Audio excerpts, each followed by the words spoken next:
Well, hey everybody, and thank you so much for tuning in to another episode of the Sage Investor Webinar. I am your host, Jin Wang, and I'm joined by one of my partners from the Sage Investing Group, Lana Choi, and our special guest, Dax Ferguson. So we're going to get to know Dax shortly. And for those of you guys who don't know the Sage Investing Group, we are three women, all former Big Four auditors, turned multifamily syndicators. And our mission is essentially to empower other risk conscientious investors to help them diversify their portfolio with cash flowing and appreciating assets like apartments. If you're interested in learning more about what we do, you can set up a call with me on our website at sageinvestinggroup.com. Now let's get started. Today, I am pleased and excited to have Dax Ferguson, the founder and managing partner of Heritage Construction, join us as our guest. Dax is a pretty impressive guy. For those who don't know him, he is raising 9 wonderful, handsome boys at home while managing a company with 12 full-time employees based out of Frisco, Texas. And out in the field where his projects take place at any given time, he has between 200 to 500 crew members working for him. Currently, the team is working on 15 multifamily projects with many more coming down the pipeline. So he's a pretty busy guy. And despite the workload, Dax told us that he managed still to drive his kids to school and bring his wife coffee every morning. So that is pretty amazing. So we have the utmost respect for him. And he is always a gentleman and so gracious to the Sage team when we see him. So we thoroughly enjoy getting to know him over the past few years, working with him on due diligence and rehabs. Thank you so much for making the time to join us today, Dax. Thanks for having me. Thank you. So really quickly, today's agenda, we're going to have Dax share a little bit more background about himself, and then we're going to cover a few key questions on the topics of physical due diligence, rehabs, and some of the challenges in this space that has been brought on by the pandemic the past few years, and then the solutions that are being implemented. For value add projects, which is a majority of the projects that we invest in, the rehab plays a huge part of the business plan.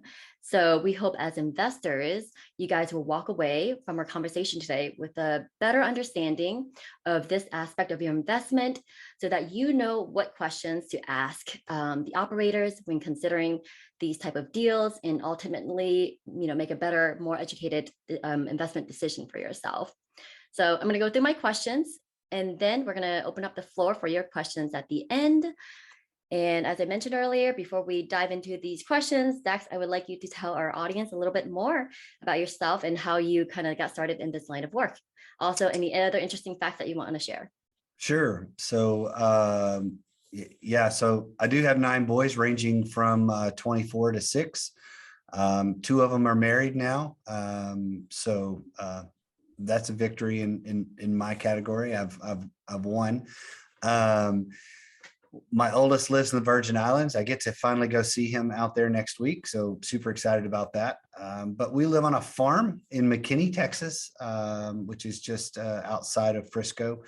If you don't know the area well, live out there. My wife and 6 of our kids live out there, and we're raising them and having a great time doing that.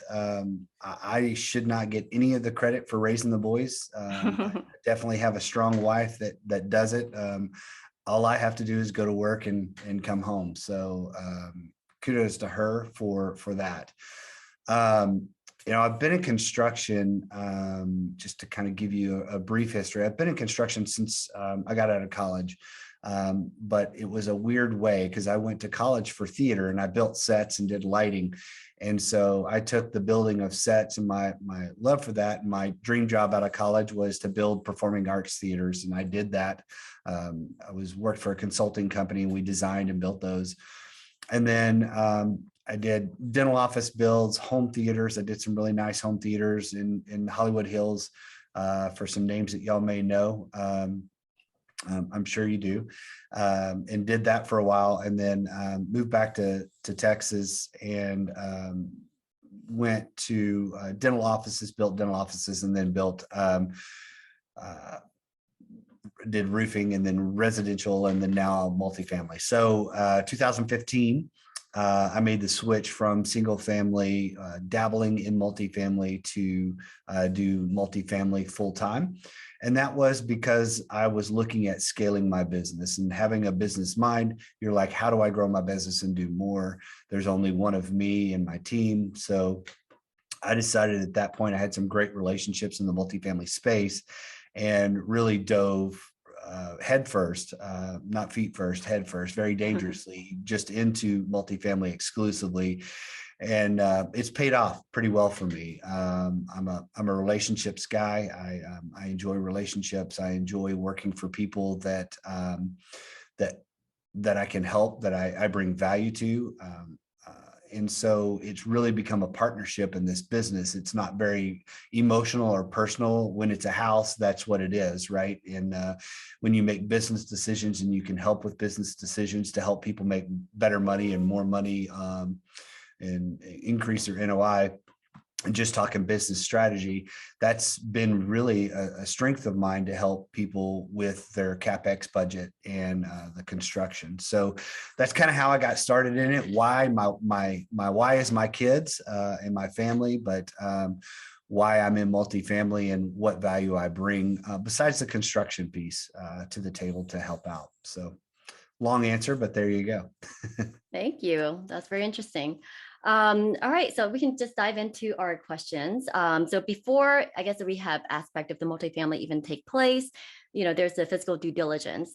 Can you just kind of explain to our audience what is what the physical due diligence is about? Like, what does your team look at and do when you guys are conducting the physical due diligence? Sure. So we created a program to go out and inspect the properties, and we walk every single unit, interior and exterior of every building. And we take an average of 45 to 50 pictures of every interior.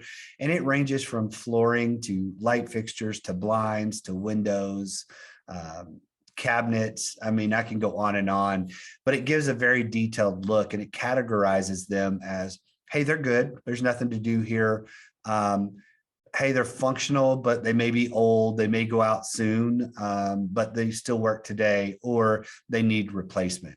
And so categorizing them that way, you kind of have a general idea of what to look at on the property, or where your CapEx budget needs to be spent and things of that nature. So we dive through the whole property. We kind of give you an assessment from roofing to HVACs to electrical. Is it aluminum or copper, or do they have pigtails or Kolar on the electrical systems? Things that your insurance company is going to ask you, or your lender is going to ask you moving forward. So we try to answer all those general questions. And then, like, are you going to do water conservation? If that's the case, how many gallons per flush are your toilets? So all that data goes into to these spreadsheets, whether you look at them through spreadsheets or pictures. I'm a picture guy. I know the ladies that are hosting this event are very much spreadsheet gals. So much more so than I am. I'll just tell you that. They can look at your data in a different way than I've ever looked. But you have the ability to do that, which is what we're so proud of, that it doesn't matter how you like to look at your data. The data is there, and you can really dive into it and get the information that you need. So our due diligence process takes care of that. And then at the end, you'll have a needs replacement report, which will tell you everything that we said needs replacement. It will have a cost value to that, so that you can know kind of what to expect with that on your due diligence. And from that, I'm going to dive in just a little bit. We created a CapEx product, a calculator, if you will. It's called Cap Exact, which now our needs replacement report feeds into that, so that if you have your strategy of where you're going to spend your dollars on Cap Exact or CapEx, it will take in the data from your needs replacement report and won't double dip on any of that. So if you're going to replace your appliances anyway, but in your needs replacement report, you had 12 refrigerators that went out, it won't double dip on those. It will subtract that out, so that you'll have a better idea of what you need to spend on your CapEx budget. Okay, Very cool. Thank you for that thorough response. And what are some limitations to the physical due diligence? Are you able to uncover everything, or what are some limitations? So it is a visual inspection. It is not a structural engineer coming out. It's not, you're not going to test the HVAC systems in a way of testing their pressure or things of that nature. It's a visual inspection. Is it working today? And if it's working today, what are the data pieces around it, right? So I'm going to use HVAC for an example. If it's, R22 Freon in it or 410, R22 is an older technology, but was truly outdated 2 years ago now. And so if it's still one of those systems, you probably are going to have to replace it sooner than one that's 410, but it's still working today. So we're going to mark it as functional, but you're going to need to know the data of, hey, it's probably going to have to be replaced sooner than later. So it depends on your investment strategy or your business plan there to decide how much of those you want to replace, or do you want to just budget for those moving forward to replace. So those kinds of things. We're not ripping up the floor in your units and seeing what the subfloor looks like. We're giving you a general idea. Hey, it feels soft here, things of that nature. You may have something, but I can't tell you the severity of it without ripping up the flooring in this unit. And obviously you don't own the unit yet when we're there, so we can't rip up the floor. So those types of things are very important that your team that you partner with is cognizant of when they do due diligence, and they need to have some sort of contingency fund set aside for those things that you're not able to see until you own the property and can start lifting things up. Okay, that makes sense. And I think you kind of touched it a little bit, but just to kind of specifically answer this question. So what do operators typically do with the information that you gather for them from the due diligence? It ranges. Some operators take our data, look at our replacement report, and they go, okay, well, we need to budget this amount, and then here's our strategy, and we come up with it, and this is what we're going to do. Some operators are very detailed and want to try to know a little bit more. So like, we bring out a foundation level, and if it's within tolerance, we're good. But if it's without tolerance, we recommend bringing out a structural engineer, depending on the market, a structural engineer or a foundation person to give you more data on that. So our recommendation is a recommendation. What you do with it is what you're going to do with it. But, some people are like, okay, I'm going to bring that, trade out. I'm going to bring out HVAC trades specifically because I want to know a full assessment. So they're willing to pay for that on the front end. I'm going to bring out electricians on the front end. So all of that data can help drive what the electricians and HVAC and plumbers and everybody else that are going to bring out, kind of steer them where they need to go. And then analyze the data and then make sure that their CapEx budget is a realistic CapEx budget. There are some syndicators that go, let me think, $5,000 a door is good enough here, and that's what I'm going to throw at it, and really don't rely on any experts in the field to help them get to that number, right? So one of the things why I created the CapEx software is I was running into that too much, and I go, okay, you have $5,000. That's great. Where do you want to spend it? Well, I don't know. I'm going to rehab the unit. Okay. Where are you going to spend it on the unit? And I started diving into some of these things like flooring, general statement, $3 a square foot. Well, there's $3,000. What else are you going to spend it on? Right. So those types of things people don't really consider on how they're going to spend the dollars. They just have a general idea of what they want to spend. And so in that, creating that software, it really gets people to think about what they want to spend and increase their budget if they can, because a lot of times lenders will lend on that CapEx budget as long as you're going to hit perform and it works. But if you undercut your budget, you're never going to be able to go back to that lender and get more money. I promise you, you're going to have to borrow it or, do the capital call or whatever you're going to have to do to make that stuff happen. So I try to, but I only can steer, right? It's the old saying, you can lead a horse to water, but can't make them drink. All I can do is try to help you get the data that you need, and then you can do it what you want. Okay, great. So I guess for investors, what are some key questions that investors can ask the operators in regards to the physical due diligence if they're considering investing in a deal? What are some crucial things that they should know about to help them make an informed decision? Yeah, so man, that's a loaded question for me, because I've run into a couple of surprises lately. So I think it's important as an investor to know if it's aluminum or copper for the electrical, because that can bite you in the rear when you go get your lending. Are they going to allow you to get a loan if you are not planning to change it over to a Kolar pigtail or something like that to mitigate the aluminum wiring? Not get it out of the property, but do something to take care of it. That's a big piece.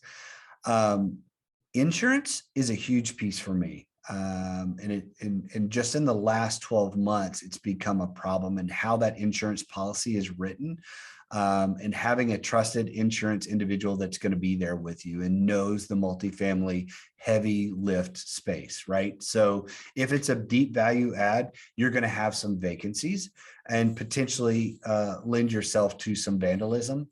And I really caution people to not have that written into their policy, or have some sort of policy that would cover you if you have vacancy and there's damage done.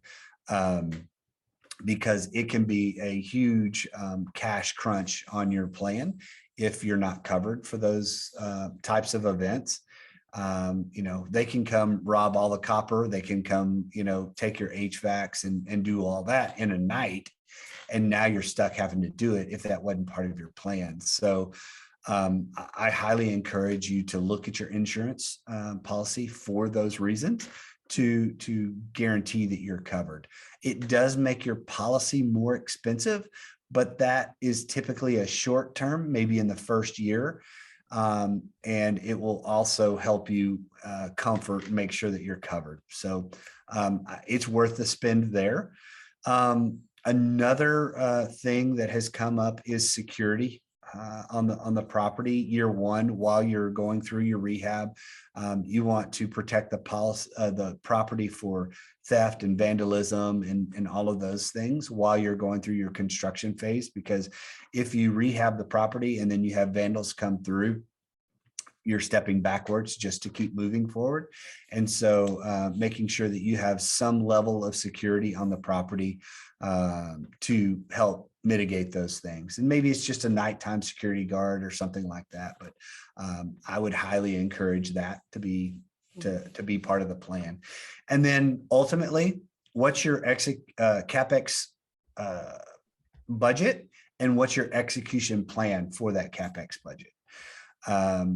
Just because they have a CapEx budget that's healthy doesn't mean they have a good plan to execute on that CapEx budget. And then the follow-up question, who helped you create that plan, right? So if you're doing it on your own, and you come from, I'm going to make something up, an engineering background, but you really have no construction background, it may not be the most fluid plan for your CapEx strategy. And so it may not make a lot of sense to do it that way. So there you go. Oh, those are really great tips. Thank you so much for that. That's amazing. So now let's talk about post-acquisition. Realistically, based on your experience, the operator always has a timeline in mind when they create the business plan. Realistically, what does the timeline look like versus expectation? Depends on who you use. So I'm going to speak from my personal experience and how we tend to operate, right? So we have what we call 90 days to the first delivery. So we go into contract, we get the deposits. The next 30 days, I'm mobilizing, I'm ordering material, getting that stuff going, getting mobile minis on site, product starts coming in, and then we start the demo process. And then demo starts happening. And then we expose things, right? Especially on your first 30, you're going to expose things such as, wood rot on the exterior that was just painted over or covered up. You're going to find subfloor issues in the units because now you're able to rip up the carpet. You're going to find just a myriad of things that hey, we didn't know this, because now we're looking at it. We're able to poke a finger at it and do different things. So, hey, here's what we're looking at. So here is your change order, because you're going to have change orders. And then if you budget this correctly and have a contingency, it all should fall in under your contingency. So you go through that and then going, okay, well, I agree to those change orders. So we sign off on those and say, well, this is for the first 30, anticipate this amount or some variation of this every 30 moving forward, right? Because we turn 30 units at a time, typically per property we're working on, depending on the vacancies and able to get through and all that. So doing that, and now we turn 30 units and we're like, okay, well, here's this. Now, I'm going to say this because we have some experience with this on a recent project, that, we don't include the plumbing fixtures like the trim kits and things, because it's a maintenance item that can be replaced fairly easy. You just send your maintenance guy in there, and, of 30 units, you may have, 5 to 10 that need new trim kits and things like that, versus us doing it because, hey, we're in business to make money. I want everybody to know that. I'm here to make money. That's why I started the business. But there's some things that your maintenance guys can do to save you money. And that is one of them, right? So we do that. Door locks and things of that nature. If you want to replace all your front doors, maintenance typically handles those types of things. HVAC, if they're working, when we do due diligence and we're not replacing them, we recommend maintenance coming in and changing filters and making sure everything's working there. So those types of things that aren't under our contract. And we have exclusions written in every one of our contracts. Hey, we're not including this because we don't think it's a widespread issue across the property. It's a small percentage, and we think maintenance can handle this. So that's why we go into that. And then we deliver the units. And then at that point, because we're already working on the next 30, once we, delivering these, we're delivering about 30 units a month per property, as long as the vacancies are there for us to start working in, right? So you have to have that as part of it. And then your strategy is to go through the whole property and knock it out. Water conservation can happen in conjunction with us or before us or after us, whatever makes the most sense for the property. So that's kind of our strategy and how we go about doing things. Exterior, interior can happen at the same time. If it's a rainy day, I tend to send my exterior guys to the interior to help our interior guys either get ahead or get caught up, depending on where we're at. And the same thing, if it's been raining for a week or two and we can't get exterior done, I send my interior guys out to help the exterior get caught up. So, our crews really work well together in making sure that we all have one vision. We're pushing the rock the same way. We want to get through this project together. But if one group helps out the other for a week or two, I need this group to help out that group in a week, to get them caught up. So it works well. Mm-hmm. Okay, great. And what key attributes do you see that differentiates like a smooth running project to a more challenging one? You kind of like listed some of the challenges that you've encountered, but I guess at the end of the day, what is the key factor that makes it work? I would say asset management is probably one of the best things that you can have somebody very strong on your team, whether it's, with the Sage team, right? And having one of them as the asset manager. I don't think having a asset manager by committee is ever a good idea. I always think that you need to assign one person to take charge of that asset management, so that moving forward, there's one direct person to go to do that. Mhm. But that asset manager, if it's a third party asset management person that you're going to bring them in early. Don't wait until you close on the deal to give them your strategy that you've created that may not be a good strategy moving forward.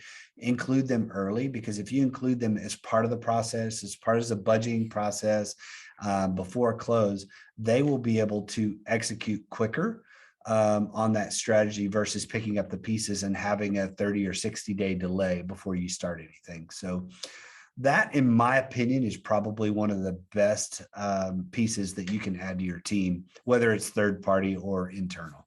Got it. Yep, I absolutely agree on that. And so I guess let's talk about the pandemic for a little bit and what challenges that has brought on for operators in your team. The two that I know of is the labor shortage and material costs going up. So I don't know if there's any other challenges that you can share with us about, and maybe what are some of the solutions being implemented to address them on these projects? Sure. So labor shortage, personally for us, has not been an issue in the grand scheme of things.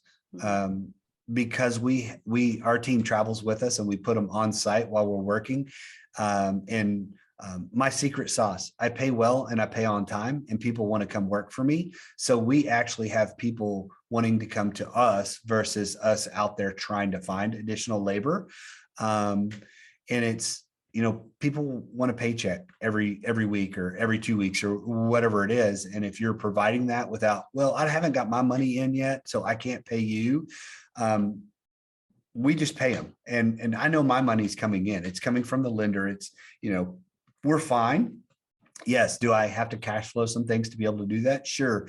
But here's the deal. I have a plan to progress each job that I'm on, because the faster I get done with that job, the faster I'm on to the next one, and everything's fine. So if I have to keep cash in my kitty to help that move forward, I'm going to do that because I know I'm going to get paid for it. So that's my key to success on the labor piece. Material pricing, in the grand scheme of things, wood went up astronomical last year, but it's coming down. Things went up maybe a little bit more than normal, but not drastically across the board for multifamily rehab. So that really didn't affect us too much, except for some wood, right? And that was an anomaly. It was changing daily, so it was very hard to keep up with. But one of the things that I will say is having a key partner. We have great relationships with our vendors, and we didn't have an issue with getting supplies. They may have been delayed by a couple of weeks, but they told us up front. So all we did was order more material and expanded our runway, right? So if I knew that I was getting, I'm going to call it appliance suite in 4 weeks normally, they say, hey, be prepared over the next 6 months that you're not going to get them for 8 weeks. And so what we did is we ordered 8 weeks out. That's all we did. We changed it so that we would have the product in time, and it didn't become a major issue. It hit us a couple of times, early in the process when it was first coming on, where, oh, shoot, they didn't show up. When are they going to get here? And things like that. We adjusted, we made things happen, but the grand scheme of things, it didn't hurt us too bad, because we're ordering so much product ahead of time. It came in, but it was 10 weeks versus, Right. 4 weeks or whatever. Okay. What about like in the beginning, before you knew, before the suppliers were aware of, all these shortages, or delays? Yeah. So it hit us a couple of times where we were delayed. Part of that came from like, we don't order material until we get mobilization draws. And so when you get your mobilization draw, then you can order material, because you're in contract, but you don't have any money to start it. So you got to order material and do that. Not everybody was aware of the delays that you would have before your material came in, or listened, I should say. They're like, oh yeah, I know I can go to Home Depot and get, 2 different suites today. Sure. But we're ordering 100, right? and people don't think about those types of things. So it caused some of those issues because they were delaying doing mobilization draws and things of that nature in order to hit timelines. But the grand scheme of things, it's I can't say a non-issue because we are still delayed in that, but it's not as big as it is for some people. Okay, great. And yeah, it helps that you guys have those connections that you mentioned earlier. All right, so I guess a question for our investors is, how can they make sure that the deals that they're investing in can handle challenges like the unforeseen one that came up with due to the pandemic, and maybe any new challenges that may pop up in the future? What can they typically do before they invest in a deal to kind of assess the team, maybe, on whether these challenges are something that they're prepared to address? So a couple of things. So the pandemic, shutdowns and not able to evacuate or evict and do things like that. You never can prepare for that. I mean, that is just something I'll tell you, you'll never be able to prepare for that. In my opinion, it's an anomaly that has never happened in the history. And I will just tell you that everybody was trying to figure that out over the last couple of years. I think we all have a pretty good handle on it today, even with the new variants and stuff like that. So I feel like we have a pretty good handle on it today, of where things are going.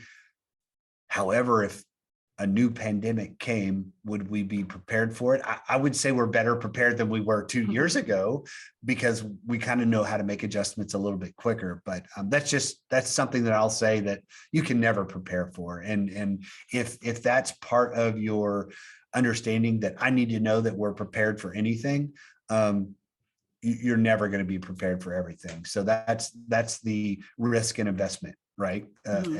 That I guess that's what I would say. It's just going to be a risk. There's always risks in investment, even the safest ones.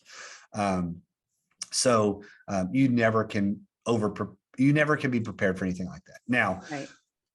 The strategy of who your team is working with, right? So I think that's very important, and that's probably really key in making an investment decision. So if you are going to invest with somebody and you go, hey, what's your execution strategy? What's your business plan?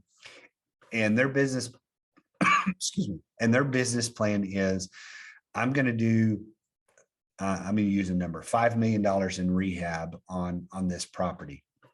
Okay, so how are you going to execute that? Well, I'm going to evict at a rate, I'm going to change over the property, and I'm going to get rid of 70% of the people that live on the property, and I'm going to keep 30% of the people that live on the property. Well, how are you going to do that, right? Are you going to evict them for non-payment? Are you going to evict them non-renew because you don't want them in there? You need to change the demographic or whatever on the property, whatever it is, whatever reason. That plan needs to be so solid, and you have to be prepared for to bleed the property cash flow wise until you can start turning these units. For whatever time frame that is, you have to be prepared for that, because it's going to happen. You're going to look up one day and go, oh my goodness, all these people are gone and I don't have rents coming in for it. So you just have to be solid on that piece of the plan. The second piece of the plan is, if you are planning on the property management company, and they're not all bad, so I don't want this to be a negative. If you're going to depend on them to hire all of your subs to come in and do it, with them not having a strong relationship with that sub, they may not have the pool as a general contractor who has all these other pieces. And I'm not saying just me, but in general, you're not going to be able to hit timelines and be able to move things along as well if you're doing heavy turns. If you're doing light turns, I get it. You have maintenance staff that can handle some of that stuff. You have some other subs you can bring into the fold. You may be able to get product. You may not be able to get product. It just depends on who you bring in. So that would be a question that I would say is, what's your strategy? Who are you using to do the rehabs, and how are they going to execute? Mhm. And, oh, do they have another property they're working on currently that I can call that syndicator or somebody else to verify? Now, as the sponsor of this deal, like the Sage team, they have other operators that they work with, that they can call and verify the validity of property management and or general contractors. But you just need to know who you're working with and have a trust in them. Not everything runs smoothly and as planned on every job. I can just tell you from experience, it's kind of crazy.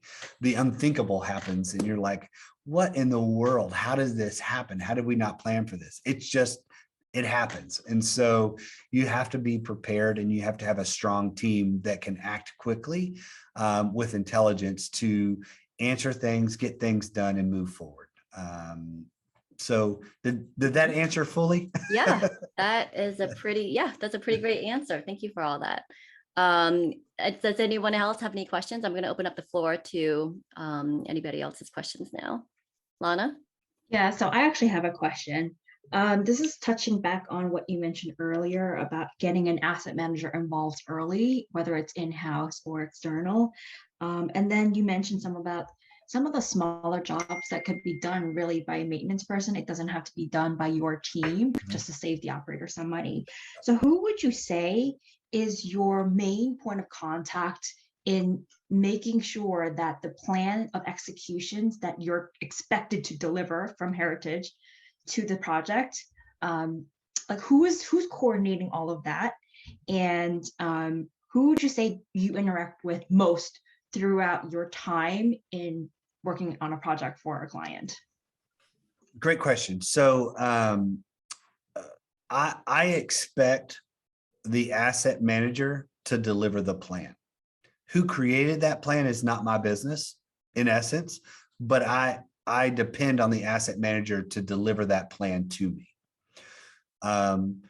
What I've seen in past is the asset manager has the plan, but the operator wrote the plan and they deliver the plan without the buy-in of the asset manager. And that can become a problem, because I'll tell you, most asset managers, if they title themselves as an asset manager, they know what they're doing. They have a pretty darn good understanding of what they're doing. And not all operators do. It may be their third deal, fourth deal, fifth deal, but asset management wise, it may be their 30th, 40th, and on. So they've seen a little bit more. So that's why I encourage you to get them involved sooner than later, than waiting until, closing day or something like that. That answer everything? I think I missed out a piece.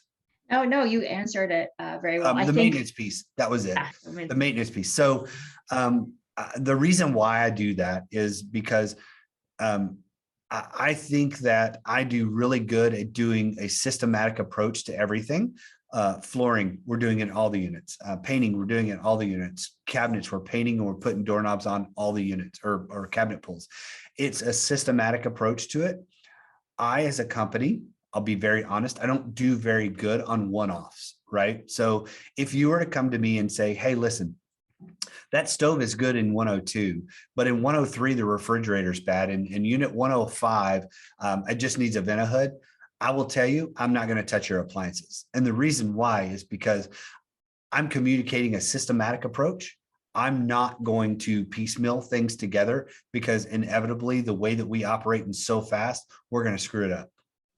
And so I'm trying to protect my team. I want things, we're doing it here, we're doing it here, we're doing it here. And so they just rinse and repeat as they go along. And it doesn't make sense for me to go buy a $30 trim kit and put it on when you have maintenance guys that are on staff that they can come do that at no charge. You're already paying them. And for me, well, I'm going to mark up the trim kit and I'm going to mark up the labor to do that. And so now there's a double charge, if you will. And in some cases, it can cost, 2.5 times what it would have cost you if you had just done it in-house. Now, in efforts of speed, we're willing to help wherever we can. I'm not saying we won't do it. I'm just saying that it slows down your process, and it's better to work in conjunction with your maintenance team. So who do I work with most? I work with management staff, and I work with the asset manager with informing the operators, right? Does that make sense? So I do weekly calls on every one of our jobs we're working on. And you typically have the operators, you typically have the maintenance staff, and property management team, sorry. And then you have the asset manager, and the asset management is leading the call. You are coordinating with the construction team and the property management. And then the operator tends to have questions that come up that are legitimate questions. Maybe they didn't know, but it's very informative to the operator on those calls. So they gather data that help their strategy move forward. So they tend to work with the asset manager past the call to, hey, I heard this. Where are we going with this? How does this work? Do we need anything? What do I need to do? And they move on. So if I can kind of help summarize, and just from my understanding, it sounds like the asset manager is really quarterbacking all these different things that are happening at the same time, really coordinating with you and getting all the rehab done, systematic rehabs that was in scope and agreed to done.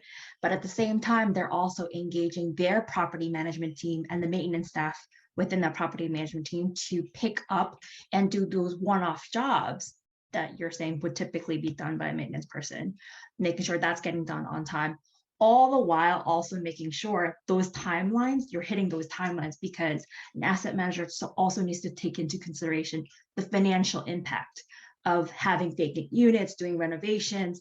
Cash flow is going to be tight during the period we're doing renovations, right? Because the units aren't rented out. So being cognizant of that, at the same time, also making sure they're going back to their operators, who could be their partner or their client if the third party management is outsourced. So it's like being a conductor of an orchestra, making sure all the pieces are moving in the right direction at the right time. And it's I think one of the things, and I just kind of want to help inform some of our investors, is that asset management role is a critical component, especially after acquiring a property, because that timeline in making sure the renovations are done can really hurt, or help your financials and your investments, which also goes and impact to your distributions, right? Those timelines that were outlined for you, and hitting those returns on those set timelines. So I think everything that you highlighted, it's helpful for sure. So I don't know if I recapped it, but would you say that kind of 100%. Yeah, I think he is the quarterback. He holds people accountable when they're messing up, and he has the vision of the whole field. I have the vision of the construction. I know nothing about the financials and who's paying rent, who's not paying rent, what money's in, what money's not there. I don't know any of that. All I know is my construction piece, right? So, I'm the offense, and, property management's the defense, and collectively we win the game together, right? So if they're out there leading the team and doing all that, then, hey, we're all here making things happen together. And holding people accountable to timelines is huge. And if you're not hitting timelines, don't give me excuses. There may be reasons. Let's know the reasons, and how can we eliminate the reasons that you're not hitting your timelines, right? So one of the things that we've implemented at Heritage is, I'm sure you're all familiar with Gantt charts, right? So we have a Gantt chart that every week we send pictures in a Gantt chart of what percentage of every line item is done, time frames of when we expect it to be done. So you know all that. And if we miss it, okay, we missed it. So I told you it was going to be done last week. Why weren't we done last week? Well, X and X and X happened that we couldn't get it done last week. I hate to admit it, like right now I have 3 project managers that are homesick. They all got the flu this week, and I'm like, oh my gosh, I just don't have time for this, right? So, but it's reality. It's part of what's happened in our new world, and where we had a cold 2 years ago, now we're is it COVID, is it this, and we got to get tested, we got to do this. And so you have different parameters you have to check, but in the grand scheme of things, my labor's working, they keep moving along, we keep doing that, but keeping a timeline, know what it is, know when you're hitting, when you're not hitting, why you're not hitting, is there a roadblock in the way that I can eliminate for the future, not to keep us from not hitting our deadlines. And so that's part of us working with the asset manager going, hey, we hit these roadblocks. We didn't expect them. It delayed us a week for this and this reason. However, I've fixed it. Moving forward, we're not going to have that roadblock anymore. I did this, or, hey, I need you to help me do this so that I'm not delayed on my roadblock. So it's again, working with them. And, to further that analogy of the quarterback, I think as, I'm one of the captains on the team, right? And property management is another captain on the team. And it's our responsibility to communicate to the asset manager the problems that we're seeing so that they can help orchestrate the deal even better. So, but yeah, there you go. There's your recap. Thank you. Yeah, no, thank you. Thank you for that question, Lana. And I think Tom has a question as well. Tom? Quick, hey Dax, what's your thoughts on chiller boiler systems? What's your experience been? Investors, should we get excited about it and worry about it? And then more importantly, Danielle and I are do some property tours next week, and we got one property we want to make an offer on. What should I be looking for that first pass on a chiller boiler before I bring in the experts like you and others? Yeah, so that's a great question. Something that actually just came up with me and my team recently. Chiller boiler systems, I wouldn't say kill the deal because it hasn't, right? But be cognizant, right? So there's on a boiler, they have to be inspected by the state every 2 years and by the city every year. So when you're looking at a boiler, they're supposed to be posted that the inspection was complete, and they were, I'm going to call it green tagged, but they were approved on the inspection. Sometimes the office staff keeps them in the office and they don't post them where they're at, whatever building they're in for whatever reason. So make sure that those are up to date. If those are up to date and it is not a 30-year-old boiler, I'm just going to use that as an example. It's not old, and there isn't any evidence of leaking or anything damaged to that just by a physical inspection, don't be afraid of it because it's getting regular inspections, it's being tested, and you're okay. Not to say that it won't go out. I'm not saying that, just saying that that gives you a general condition idea that, hey, this is pretty good. Chiller systems are a little bit different beast. If it's older than probably 7 years, I would probably recommend you bringing out a chiller expert to the property for an inspection. If it's under 7 years, you probably have some sort of warranty or some sort of maintenance log that's been done on it just to update it. Make sure it's cleaned, it's not super dirty. But generally speaking, your chillers are going to last a while. So that's not an uber concern of mine. But let's make sure that, you're doing your job, because the chillers are, oh my word, they're expensive. And, talk about something that could drastically change your business plan is if your chiller went out. So, rely on your experts, and it's not expensive to have them come out and just do a quick assessment on it during your due diligence process. So bit of them is part of the message I'm getting from you as well, right? I'm sorry? Don't be afraid of systems. Don't run away as an investor. Don't run away as a general partner. That is correct. Yeah, don't run away. Ask questions, but don't run away. Okay, no, that's great, Dax. Thank you. Uh-huh. All right. I don't see anybody else unmuting, so I assume, Lana, do you have another question? I do. Okay. Do you you mentioned draws, or basically covering all the rehab costs. Do you typically interact with the lenders for that, or do you leave that for the asset manager? Yeah, so we Heritage a couple of years ago implemented this, and it's strictly for cash flow reasons. I'll be very selfish on this. We started doing our draws directly with the lender. So I've got a team here at my office that does all the AIA forms, submit all the draw requests with the lender, and then the lender pays us our portion directly. And there may be a portion for the property management, for landscaping, or whatever pieces. We may put them on our draw to submit, but they'll pay them directly. You have to be aware of what's reimbursable and non-reimbursable for those before you put them on the draw.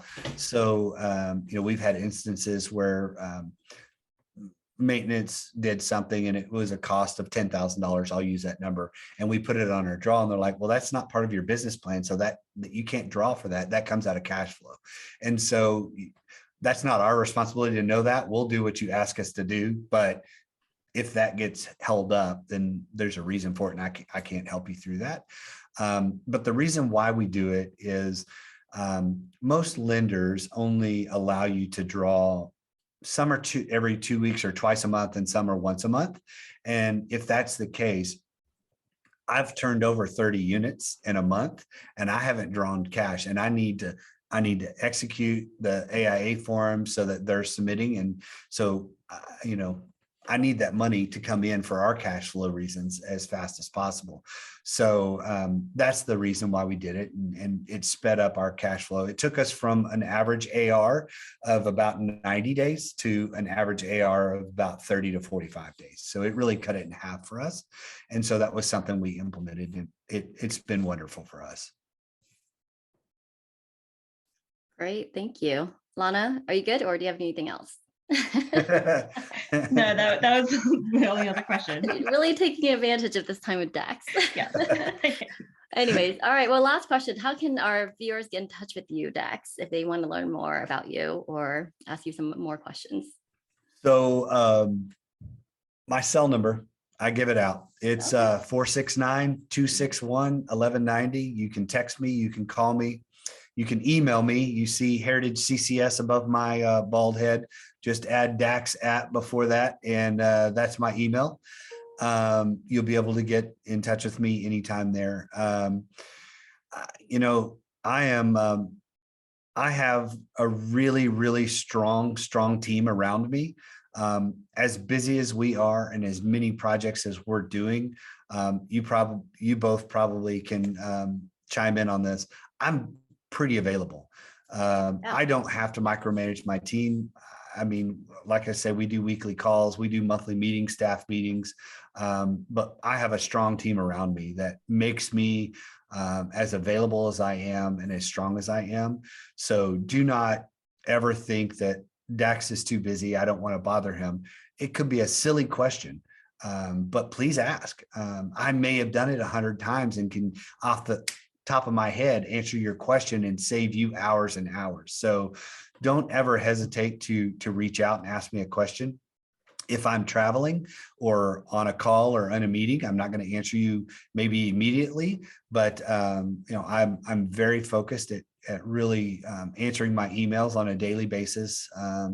I'll put the kids in bed, wife goes to sleep, and I'm up for a couple hours answering emails and trying to get stuff done at night. So please don't hesitate to reach out to me. I love to help in any manner. I don't have to make money for all of my answers. So well, thank you so much, Dax. Yeah, no, you're definitely super generous with your time. We thought we would only get half an hour with you today, and you provided us with so much more. So really appreciate it. Thank you so much. No problem. Thanks, guys. And if there's anything I can do, let me know. Sounds good. All right. Take care, guys. Have a good one. Thank you all for joining. Thanks so much, Dax. Thank you. Bye. Bye.